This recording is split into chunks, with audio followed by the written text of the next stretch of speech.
Bismillahirrahmanirrahim. Assalamualaikum warahmatullahi wabarakatuh. And greetings to Madam Nazarina and all of you here. Today, we are from Group 1, TSLA, going to present our forum. Our group members consist of me, Muhammad Aiman Aliuddin, Muhammad Zaid Irfan, and Nur Shazana binti Fatul Bahri. So, without wasting any more time, let us proceed with the forum. The theme that we have chosen is health. The title of our forum is Effect of COVID-19 in Malaysia. Greetings and a very good morning. I wish to Madam Nazarina and all of you here. Welcome to our forum today.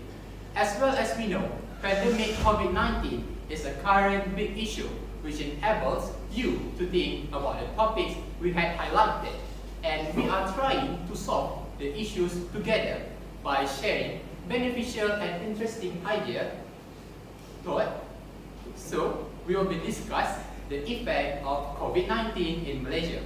I am very sure that everyone here has their own point of view.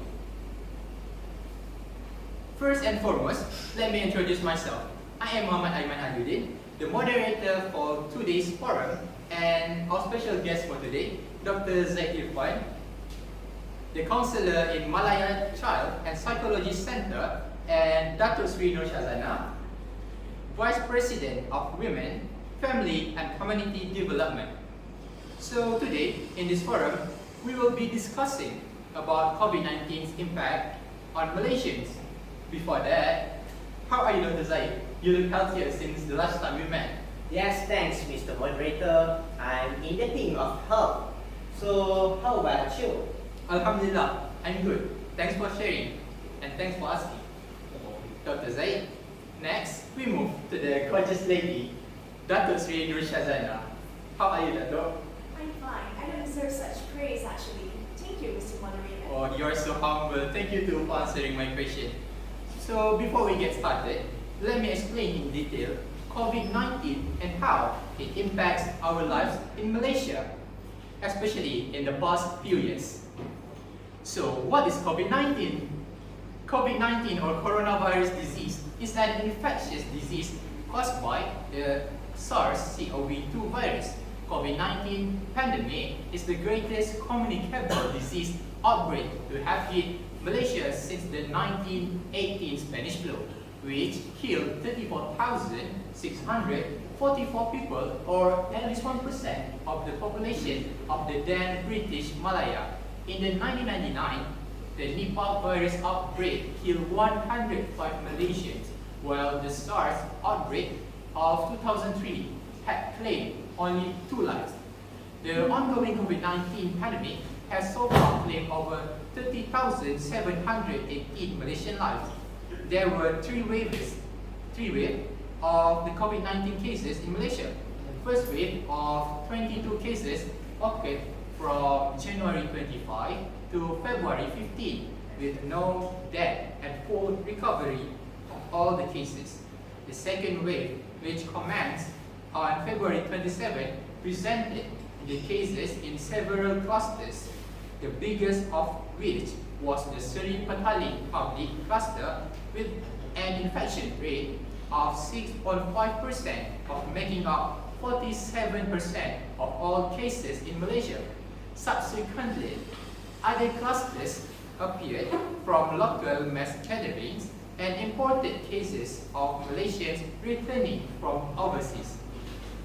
Healthcare workers carry high risk of infection due to their daily exposure and management of COVID-19 in the hospitals.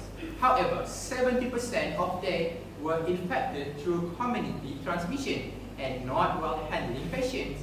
In vulnerable group, the incidence of COVID-19 cases was highest among the age of 55 to 64 years.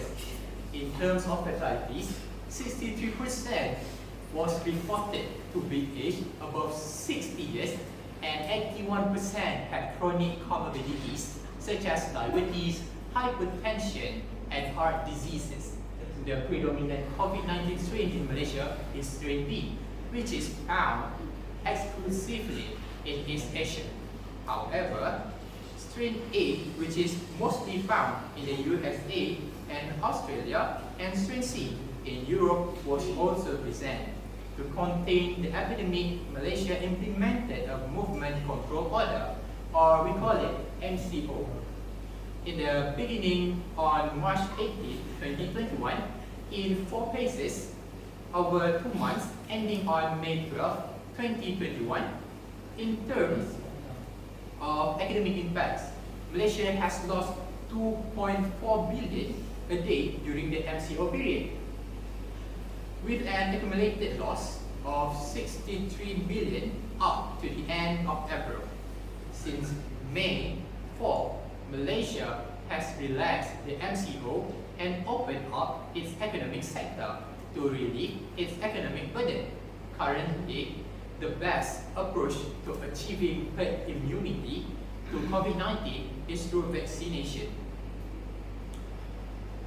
rather than by acquiring it naturally. There are at least 4 candidate vaccines which have reached the final stage of human clinical trials. Malaysia's COVID-19 case fatality rate is lower than what it is globally.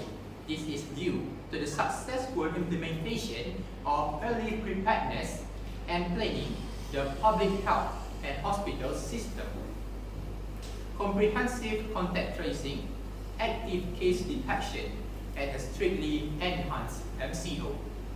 The majority of those infected with the virus will have mild to moderate respiratory symptoms and will recover without the need for medical assistance. But some, on the other hand, some people will be critically unwell and require medical assistance. Serious sickness is more likely to strike the elderly and those with underlying medical disorders such as cardiovascular disease, diabetes, and chronic respiratory disease. COVID-19 can make anyone sick and cause them to get very ill and die at any age. So let us look at some of the main effects in Malaysia. As all of us know, in Malaysia we have many kinds of celebrations such as Eid al-Fitr, Chinese New Year, Deepawali, Hari Raya, and many much more. However, due to the worsened last 2 years pandemic, we have not been able to celebrate the festival with our family members and our loved ones. The most sad part was that people who live in the EMCO area or Enhanced Movement Control Order must stay at their home regardless of any kind of excuse. The police and army will surround their home area and they cannot go anywhere. They only have to stay within their area. That is true. And it seems very stressful for them. We can see the evidence from the social media and from the news. Our lives have been altered in almost every aspect by the pandemic, from how we work to how we interact with other people. One such occasion for Muslims in this country is the celebration of Hari Raya Idul Fitri. As all of us know, in May last 2 years, 2020, many people agreed that MCO from 10 May until 9 June. The Malaysian government extended the Movement Control Order MCO from 10 May until 9 June. However, without easing of restriction. Under some circumstances, it was allowed for small gatherings of up to about 20 people for festive celebration of Hari Raya to be held, but cross-state travel was still under the table. We can celebrate it only in our area. For a lot of people, Hari Raya is the only time we spend with our family members, getting together with our family and friends, going all out on the festivities. But at that time, it was very different for all of them, including us ourselves. Raya bazaars would usually be set up everywhere for people to making preparations for the festival. But the last 2 years, the story was very different. Not only that, due to the interstate restrictions during the MCO, many people agreed that it is not fun at all to celebrate Eid in town, because those who live in town or city, they only have to celebrate it within their circle or their area in their town and city. As we all know, same circle, it feels very different, you are isolated, and of course, it is very boring. Many people miss all the rituals associated with the festival, from the pre-raya house cleaning to making cookies to the walk with we and our family members usually take after the prayer. And one of the most important rituals that we usually do is seeking forgiveness from them during the pandemic. But it happened, but only on the computer screen. There is like a barrier that separates you and your parents. However, we should be thankful for the technological advancement that allow us to speak with our loved one, especially our parents, together on the Hari Raya. Many people felt that Raya in 2020 especially was not very exciting. I think that is overall we can say that the Raya in 2020 is very sad and disappointing. So Dr. Zulkifli, I would like to hear your opinion on what are the causes and effects of this COVID-19 pandemic situation from your own point of view. Please, Dr. Zaid. Yes, and thank you, Mr. Moderator, for the detailed explanation on what is the COVID-19 pandemic. So, the occurrence of COVID-19 pandemic had severely affected the life of many Malaysians. First, let's talk about its effect on Malaysian festive celebrations.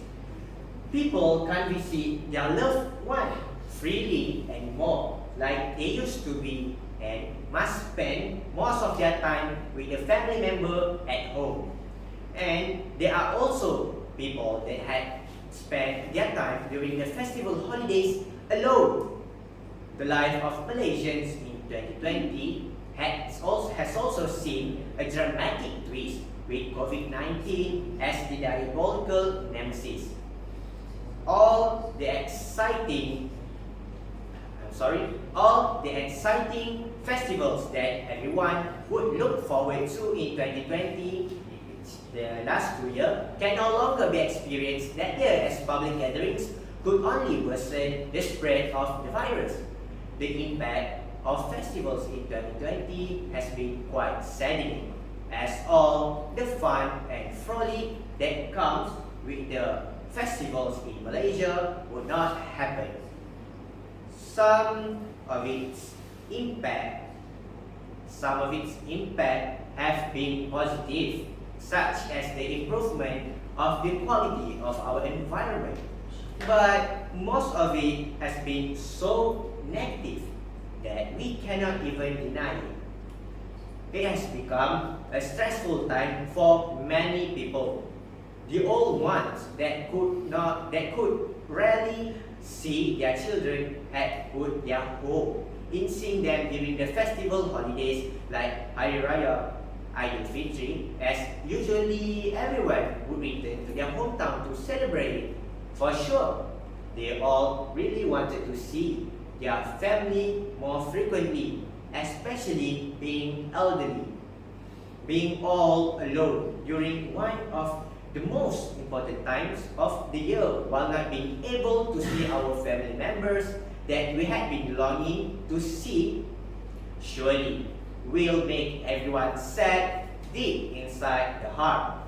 Not only that, people that have no other choice but to stay at home all alone will surely be more depressed.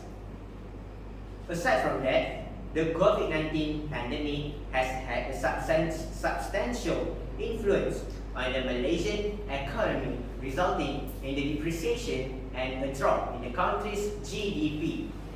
Malaysia's economy had dramatically shrank by 5.6% in 2020.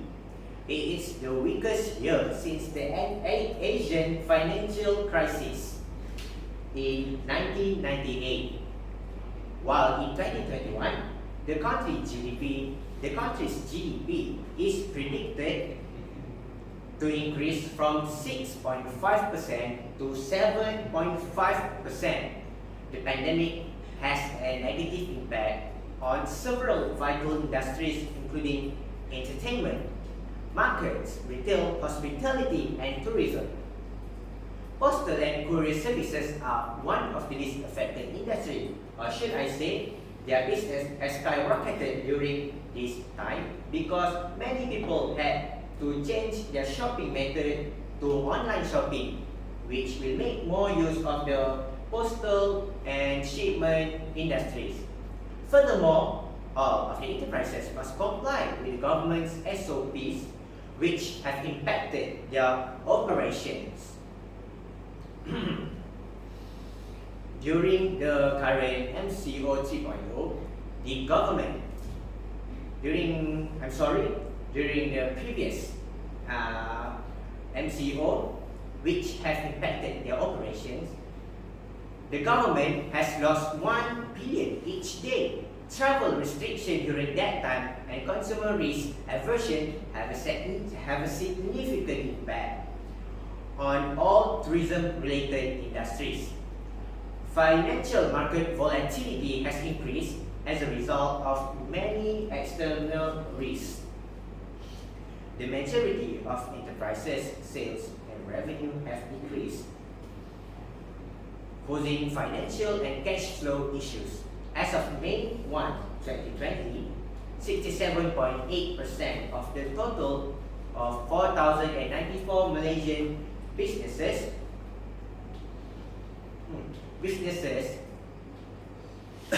have reported no sales or revenue during the MCO period. This is due to the severe weather conditions. Supply disruption in the commodities industry have continued, as the maintenance and MCO SOPs. In January 2021, the unemployment rate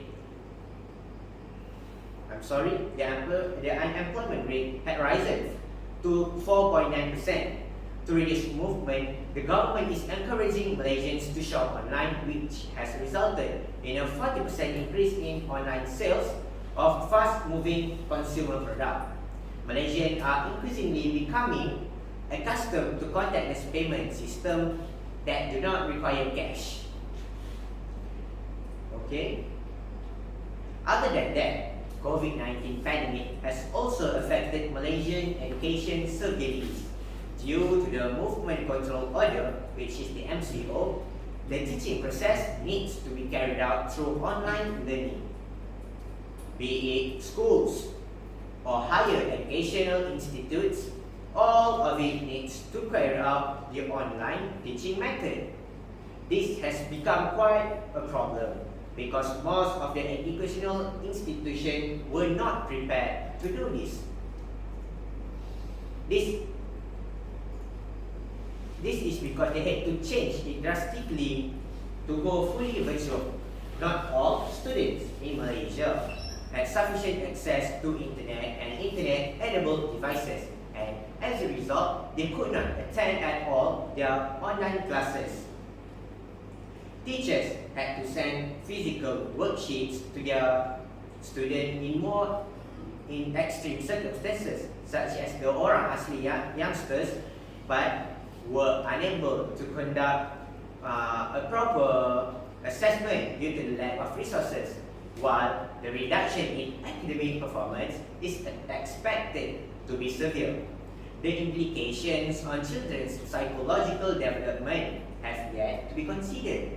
Schools, according to the United Nations Educational, Scientific and Cultural Organization, which is the UNESCO, serve as centers of social activity and human contact. Long-term school closures have thrown a wrench in this, affecting academic performance and personal development. Students of all ages have had harmful effects on their social abilities. Okay? Students who failed to keep up with online learning were unable to keep in touch with friends and instead isolated themselves. They still will lack skills such as the capacity to communicate properly, interact with other people, and problem solving in a group context, which could hinder their ability to succeed in their workplace later on. Transitioning students from primary 6 to secondary 1 are especially vulnerable. Many of them may become quiet or lack of confidence if they are not surrounded by their peers. Apart from that, they can't take their examinations such as UPSR, which will complicate the process to place them in the secondary school. Very great. Very clear elaboration, Dr. Zaid. But apart from that, what do you think is the effect of COVID-19, since the mental health is one of the most important issue? Please, Dr. Zaid. Okay. Thank you, Dr. Aiman. The COVID-19 pandemic had also become a big contributor to mental illness and depression to many people. Some even vent their overwhelmed anger or depression to their own family members. This situation happened to be really sad as many people are suffering of it. There are people that suffered severe depression that they even gave up and ended their own life. As the variety of festival celebrations in Malaysia had long become one of the attractions in Malaysia, the tourism sector also had been affected. Many people lose their job, and for the business owner regarding tourism, they can't even manage to make enough profit, especially during the MCO period. Not having enough money while facing such depression would have made everyone lose their excitement even for the festive seasons.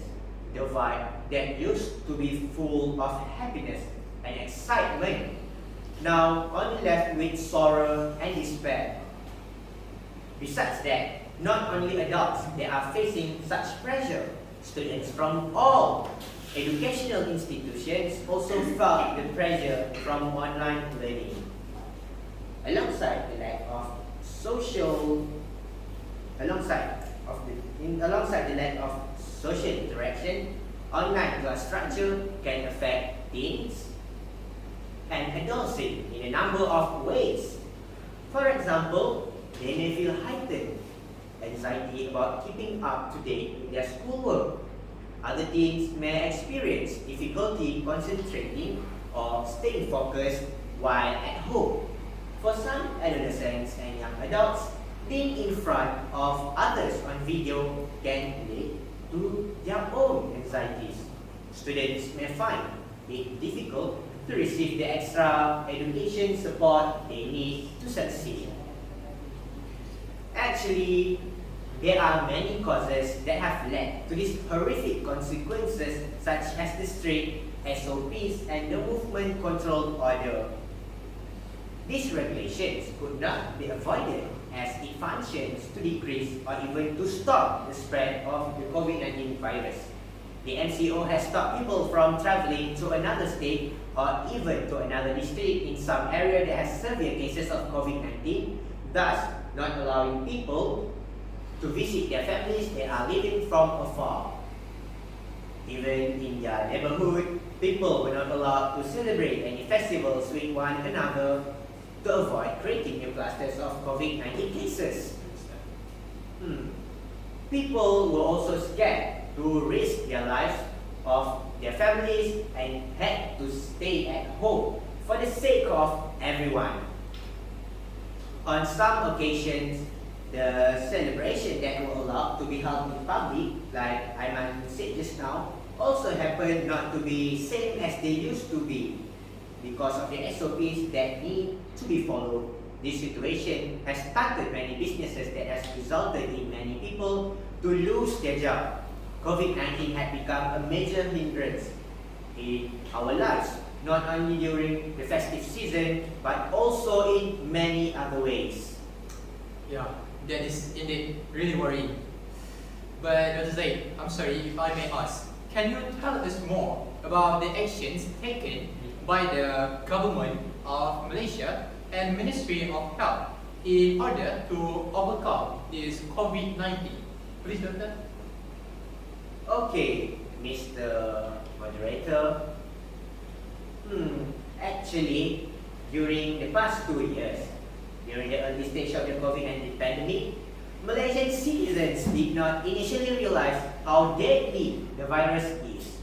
On January 25, 2020, Malaysia showed no intention from banning travelers from China, although China had already quarantined their entire population of 11 million people in Wuhan due to the deadly virus from the start 2020. Malaysians were also not prepared to fight the pandemic, mainly because of the political crisis that was happening at the same time. And also because they were assured that the virus would not spread easily in Malaysia. However, with the number of positive COVID-19 cases in Malaysia increasing in less than a week from 99 on March 8 to 200, with the first 2 deaths reported in mid-March 2020, Malaysians began to panic. Consequently, the government took many steps to alleviate the mass panic and protect the health of Malaysian citizens.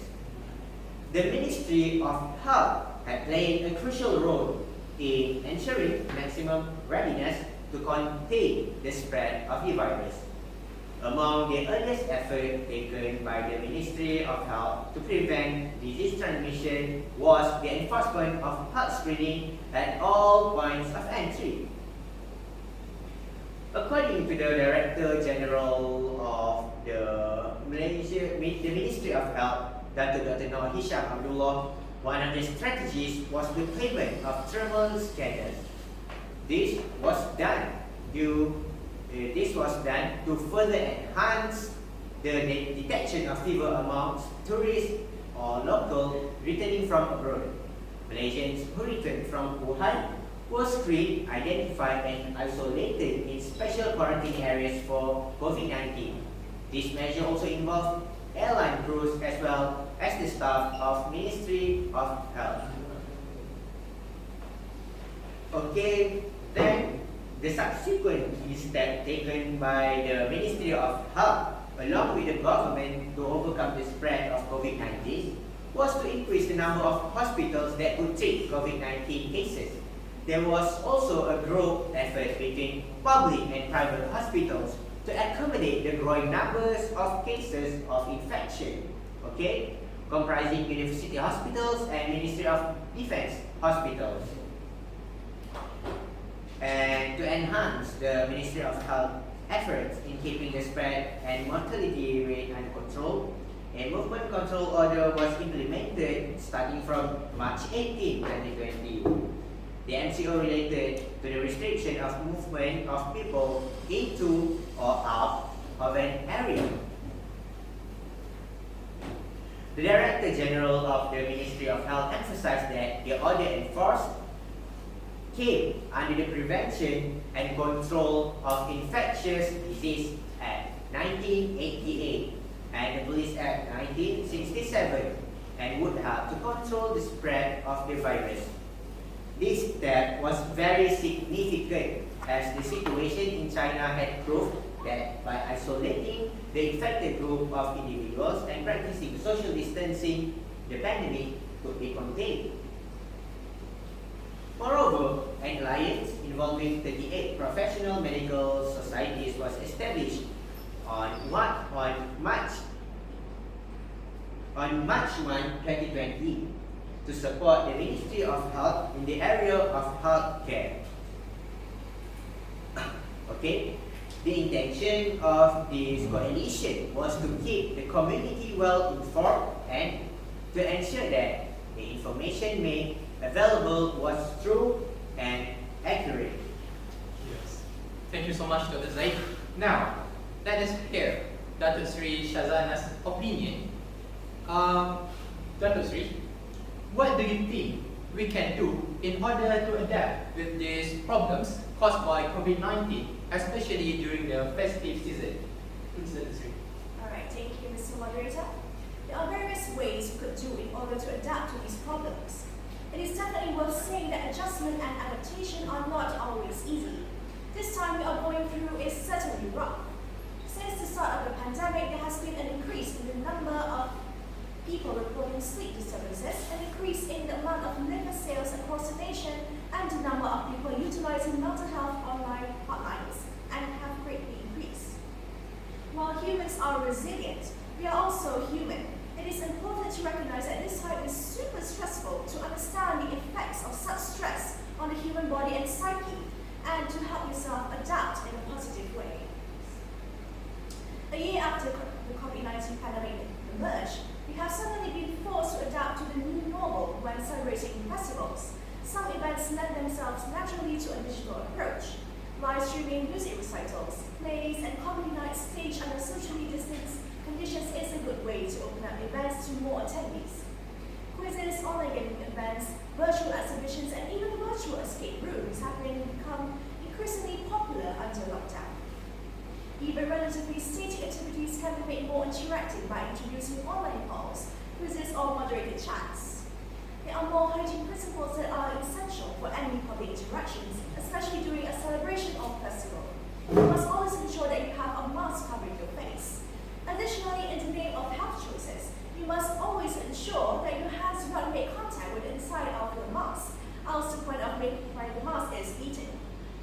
Given the occasion, you might end up interacting with more than one person, so you must keep your sanitizer ready.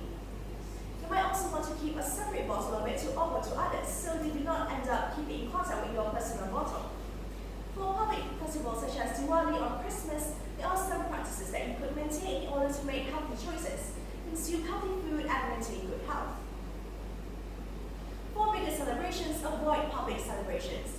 Even as places of worship and public spaces are gradually opening up, it will be in the best interest of your health to try and avoid such spaces for reckless enjoyment. Participating in public celebrations in private spaces will exponentially increase the risk of you contracting the virus. Next, consider those around you who might not be of optimum age, not be adversely affected by the virus. Contracting it still makes you a carrier, and you could pass it on to others around you, including your family members. It is essential to practice self-care if you have elderly family members, such as grandparents living together with you. Finally, do not overdo it. While the public rhetoric seems to be condemnation of those recklessly flouting COVID-19 rules, being too much of a sticker to the point of paranoia could have significant effects on your mental health. While it is essential to practice actions, isolating yourself from the world might be counterproductive. The trick is to ensure a strike. Forgive me? The trick is to strike a balance between celebrating with loved ones while also ensuring that you are making healthy choices. Online celebrations are a great way to ensure that you stay connected while keeping safe. Yeah, that's true. So that is really Shazana. Therefore, how could people adapt to this pandemic in terms of the economy? Alright, that is a very interesting question, Mr. Moderator. In just a few weeks, the novel coronavirus outbreak has changed the way thousands of companies operate in an unprecedented manner. As business owners and employees navigate the new normal, here are some of the ways they have adapted to stay operating amid a global outbreak.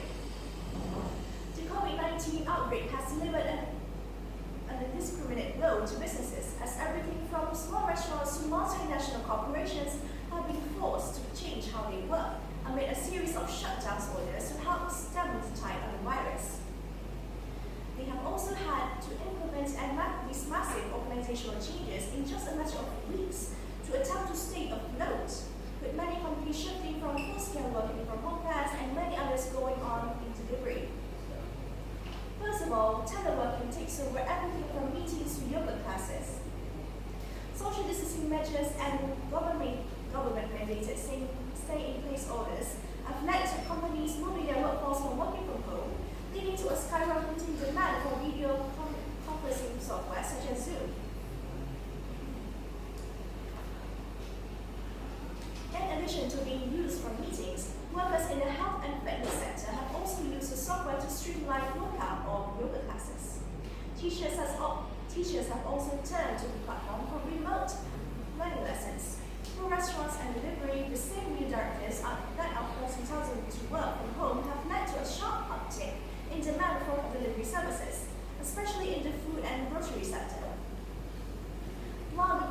coronavirus-induced economic crisis has led to skyrocketing unemployment numbers. The delivery companies are booming. Many also announced that they are hiring hundreds of thousands of workers, while other companies are facing mass layoffs.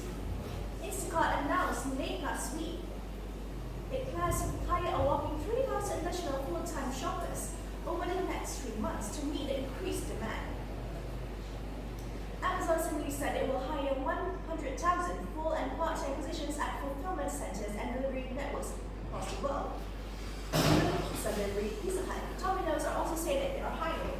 A handful of places, including New York City, have also mandated restaurant and other gathering places, such as bars, only do takeout services for the time being. In terms of mental health, for decades, the prevalence of mental health condition has been broadly unchanged. The trend changed in 2020 with the outbreak of the COVID-19 pandemic.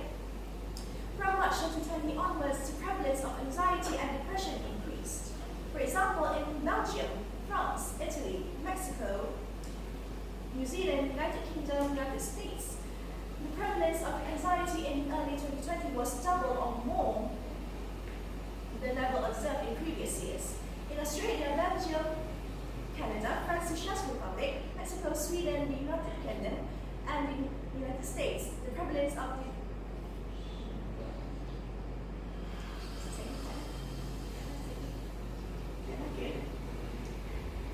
For example, in Belgium, France, Italy, Mexico, New Zealand, the United Kingdom, and the United States, the prevalence of anxiety in early 2020 was double or more the level observed in previous years.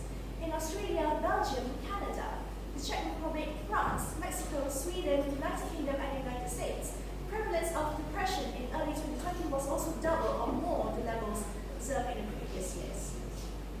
Therefore, take care of yourself. Attending to your mental health and psychological well-being while caring for your patients is as important as managing your physical health. Next, feel free to feel your feelings. You and your companies are likely to feel immense pressure given this potential surge in care demand, risk of infection, and equipment shortages, among other stresses. Experiencing stress and the feelings associated with it are by no means a sign of stress.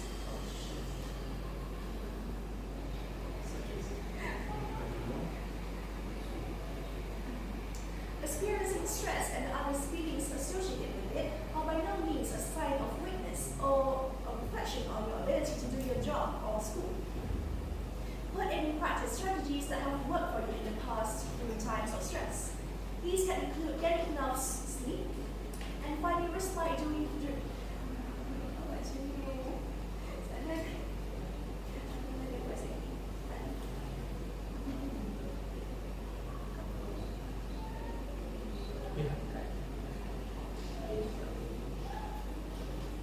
Experiencing stress and the feelings associated with it are by no means a sign of weakness or a reflection on your ability to do your job or school. Put in practice strategies that have worked for you in the past during times of stress.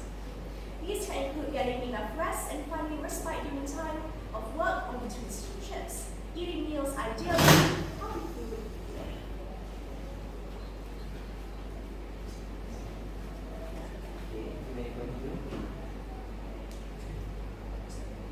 These can include getting enough rest and finding respite during time of work or between shifts, eating meals ideally, healthy food on schedule, engaging in physical activity and staying in contact with appropriate social distance with family and friends.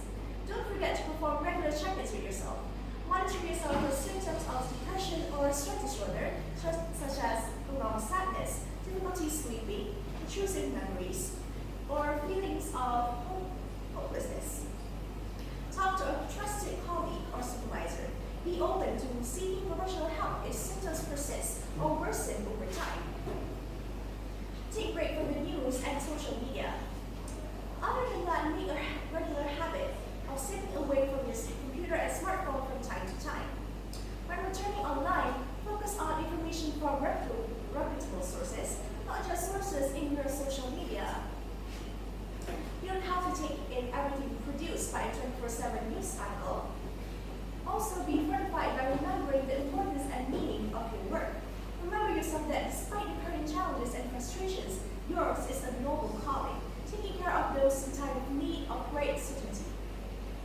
Make sure to take time to recognize the efforts and sacrifices made by your colleagues. Together, we are all stronger. That's all for me. Thank you. Alright, thank you so much, Dato Sri Nur Shazana, and also Dato Sri Zaid Irfan, for a very clear explanation from both of you. So, in conclusion, despite the fact that COVID-19 is a worldwide pandemic, the epidemic manifestation may vary from nation to country depending on the viral genetics, sensitive population, the country's reaction to crisis, and the behavior of the populace. This might be a contributing factor. The information we have provided here on COVID-19 epidemic, on the pandemic COVID-19 issues, and Malaysian response is meant to serve as a resource for others. With little resources, Malaysia is struggling to deal with the situation. However, the nation was able to overcome the first two waves of the pandemic because of strong collaboration between government institutions and the population. However, the third wave proved to be more difficult, but it is now under control.